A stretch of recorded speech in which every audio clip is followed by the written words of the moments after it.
Palabras de vida eterna, ministrando fe y esperanza en el Señor Jesucristo. Comentarios, reflexiones y exhortaciones referentes al primer libro de Crónicas por el hermano Alberto Sotelo.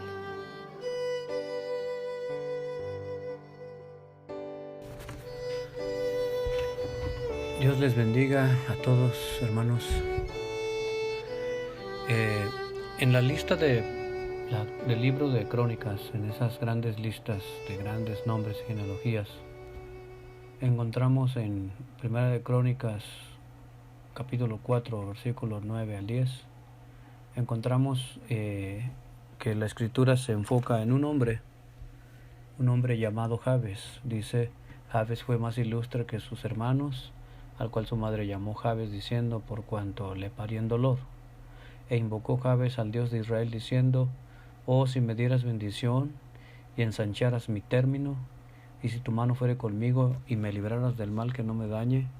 E hizo Dios que le viniese lo que pidió. Es interesante esta brevísima historia de este hombre Jabes, llamado Jabes,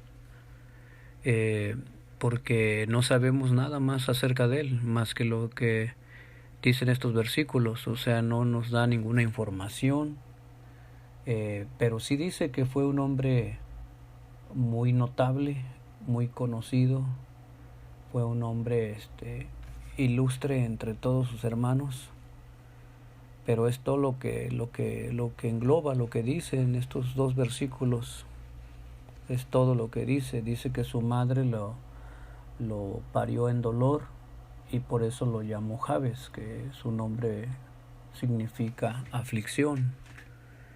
Entonces es posible que su vida haya estado rodeada de aflicciones, de dolor en su vida.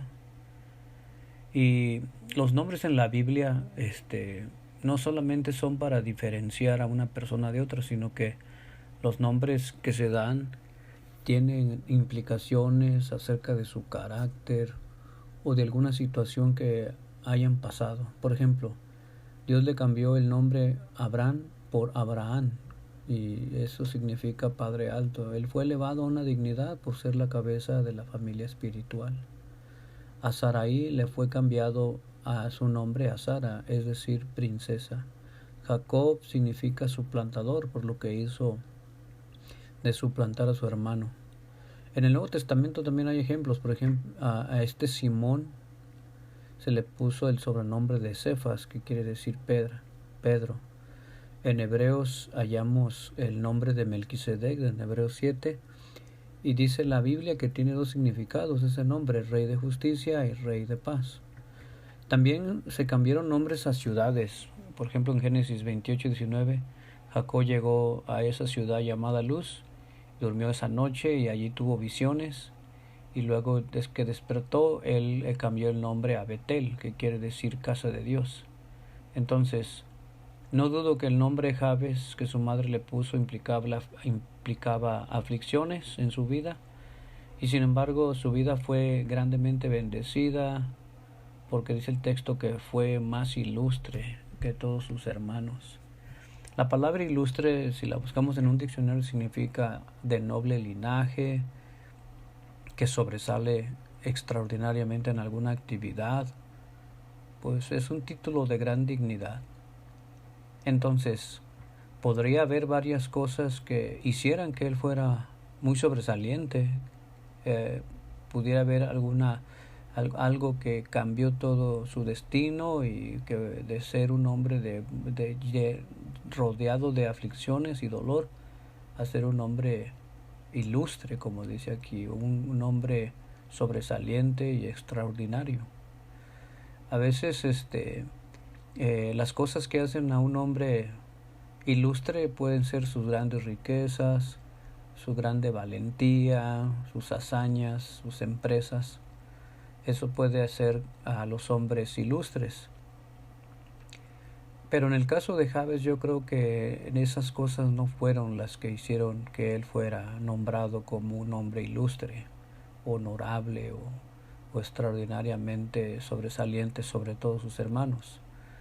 Yo pienso que la razón verdadera de que él fue un hombre sobresaliente entre todos sus hermanos fue que fue un hombre de gran devoción a Dios, un hombre de oración, un hombre de Dios entregado. Como por ejemplo tenemos en 1 Samuel 9:6, así se le dice a Samuel, que Samuel era un hombre insigne. Es otra palabra como un sinónimo de ilustre o de honorable. Y esa palabra hablaba acerca de Samuel como un hombre también sobresaliente. Y nosotros conocemos mucho acerca de Samuel. Él era sobresaliente por su devoción al Señor, por ser un fiel profeta de Jehová, por ser un varón de Dios. Entonces es muy posible, y yo tengo esa convicción de que Jabes era un hombre destacado por su gran fe y devoción al Señor. Pero ¿cómo fue esa transformación, ese cambio de ser un hombre afligido a ser un hombre grandemente bendecido, de la aflicción al regocijo? Pues dice la Escritura que clamó al Dios de Israel, al Dios de la Biblia, al Dios que hizo el universo, al Dios todopoderoso, y Dios le oyó e hizo todo lo que le pidió. Entonces, hermanos, aquí tenemos la clave. Dios puso esta historia en su santa palabra para alentarnos a nosotros y bendecirnos también y darnos consuelo cuando estemos pasando aflicciones, cuando haya pruebas. Tenemos un Dios que es fiel, que nunca cambia, que es todopoderoso, que puede cambiar fácilmente las cosas, las circunstancias, que está dispuesto a bendecir a los que le buscan de todo corazón, a los que se rinden a Él, a los que reconocemos nuestro fracaso, nuestra impotencia, a los que reconocemos que Dios bendice no por algo que nosotros merecemos, o porque nosotros vayamos a hacer algo, o estemos haciendo algo, o en un futuro vamos a hacer algo. No, nada de eso, solamente porque Él es el Dios de toda gracia, el Dios que se deleita en su misericordia. Es ese Dios que está dispuesto a ayudar, como lo hizo con Jabes. Santiago dice que el cristiano no recibe o no tiene porque no pide, y muchas veces ese es el problema.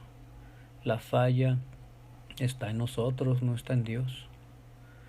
Porque Él mismo dijo también, si nosotros somos malos y a veces nuestros hijos nos piden cosas, les damos cosas buenas, y eso que somos malos, Cristo dijo, cuanto más nuestro Padre Celestial que está en los cielos nos dará buenas cosas a los que le piden. Entonces, hermanos, ese Jabes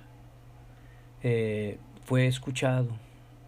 Él clamó en su angustia, él clamó en su dolor, y Dios lo escuchó y fue grandemente bendecido, y eso lo hizo un hombre ilustre más que sus hermanos, porque él pudo tener esa comunión con el Dios Santo, el Dios Todopoderoso, y eso marcó su vida para ser un hombre fiel, un hombre agradecido, un hombre dependiente siempre de Dios, un hombre de oración.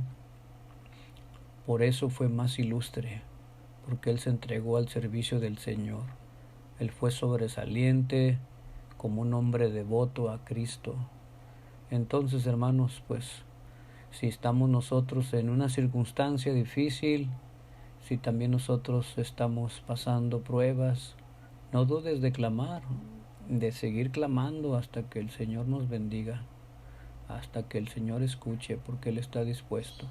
Así como Jacob, que peleó con aquel ángel y él dijo, no te dejaré si no me bendices. Entonces hay que agarrarnos del Señor y pedirle a Él, sea cual sea nuestra situación.